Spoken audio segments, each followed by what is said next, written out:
Welcome to this technical guide on the MSI Prestige 15. We are Kelatos Informatica, specialists in technical repair. We collect your device from your doorstep, carry out a free diagnosis, and send you a quote before any repair. No phone calls, no trips to the shop. We are based at Calle Joaquín María López 26, Madrid. Convenient, transparent and professional.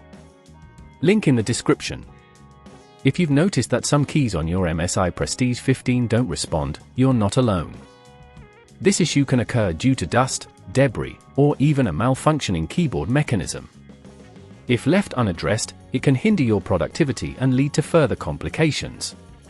To resolve this issue, you'll need a few tools: a small Phillips screwdriver, a plastic spudger or prying tool, and some compressed air for cleaning. First, ensure your laptop is turned off and unplugged from any power source. To open the device safely, flip it over and locate the screws securing the back panel. Carefully use your Phillips screwdriver to remove these screws and set them aside in a safe place. Once the screws are out, use your plastic spudger to gently pry open the back panel, being cautious not to damage any clips or components. Inside, you'll need to locate the keyboard connector, which is typically found near the top of the motherboard.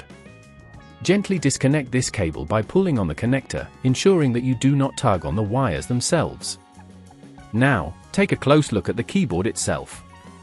If you see any visible debris or dust, use the compressed air to blow it away.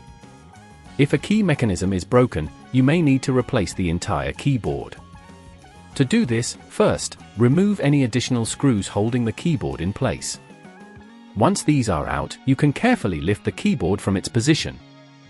Be mindful of any cables that may still be connected. If at this point you feel it's getting too tricky, remember that at Kelatos we collect your device from your door and return it fully repaired.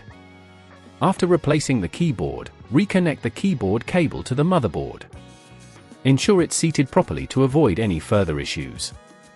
Once everything is securely connected, replace the back panel by aligning it and pressing gently until it clicks into place. Reinsert the screws that you removed earlier to secure the back panel. Finally, power on your device to check that all keys are functioning correctly. If any issues persist, further investigation may be required. To prevent this problem from recurring, it's advisable to keep your keyboard clean and free from debris. Regularly using compressed air can help maintain its functionality and longevity. If you'd rather not risk damaging your device, at Kelatos we collect, repair and deliver back to your door anywhere in the UK. Link in the description.